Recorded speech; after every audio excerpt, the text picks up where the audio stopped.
Irish Bella dan Amar Zoni cerai, satu pihak wajib setor 10 juta per bulan.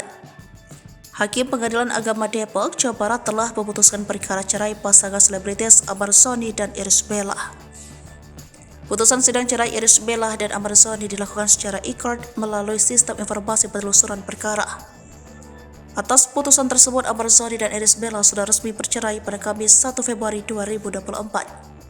Kamal Syarif, Humas Pengadilan Agama Depok, mengatakan keputusan itu didapat berdasarkan hasil musyawarah para hakim.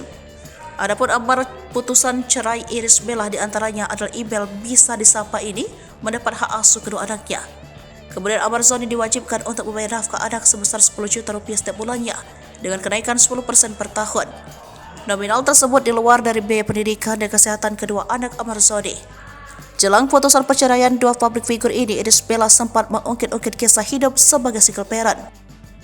Mengutip tribunnews.com saat menghadiri sebuah acara pengajian musyawarah yang digelar pada Minggu 28 Januari 2024, Ibel mencurahkan segala keluh kesahnya selama ini. Dia menyebut kondisi yang ia alami saat ini harus tetap membuatnya kuat demi dua buah hatinya.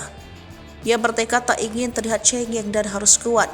Namun tak lama dirinya pun menyadari bahwa apa yang dilakukan selama ini ternyata salah. Hal tersebut ia sadari setelah melihat anak pertamanya mengalami tantrum hingga memutuskan mendatangi psikolog.